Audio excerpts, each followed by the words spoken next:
You know, when you look behind every great success story, whether we're talking about business or art or even spiritual growth, there's always one common ingredient. It's kind of like a secret fuel that drives the whole thing.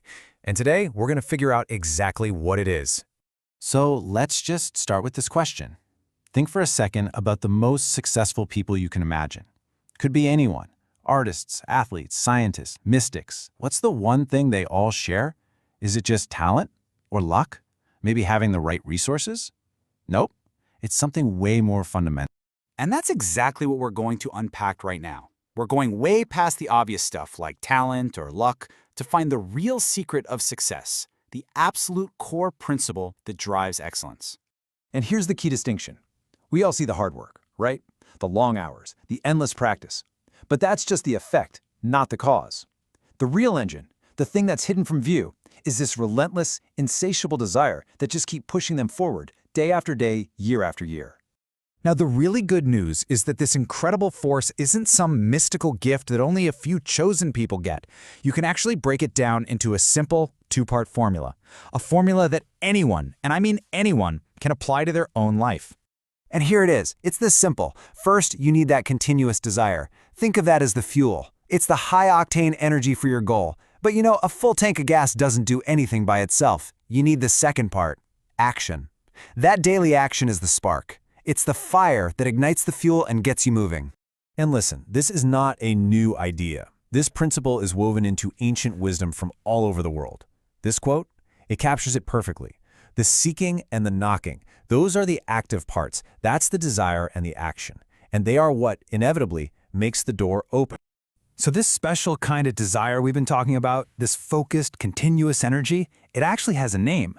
It's a word we've all heard before, but we're about to look at it in a completely new and much more powerful way.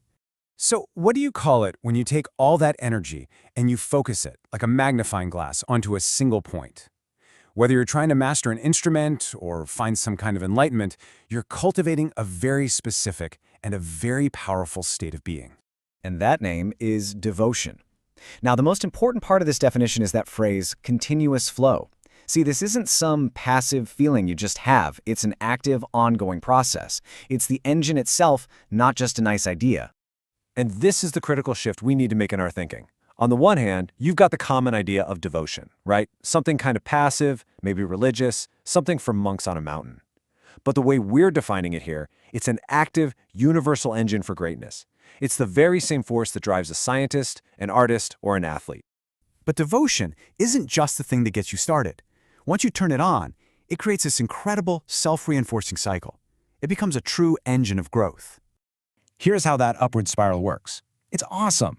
Your devotion inspires you to practice. That practice leads to actual results. You start to experience real progress. And that experience, that feeling of success, well, that just fuels your original devotion even more. It creates this accelerating momentum that just pulls you toward your goal. Okay, so how do we make this real? How do you actually build this engine in your own life?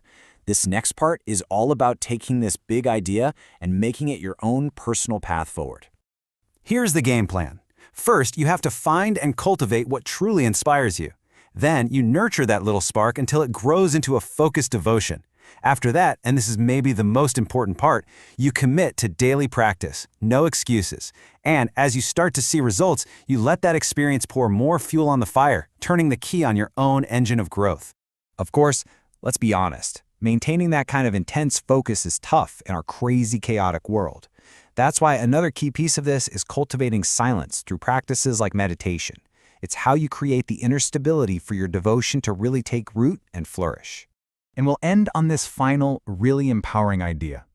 It's the simple fact that the ultimate guide, all the wisdom, the driving force you're looking for, it's not somewhere out there. It's already inside you. So the only question is, what will you choose to be devoted to?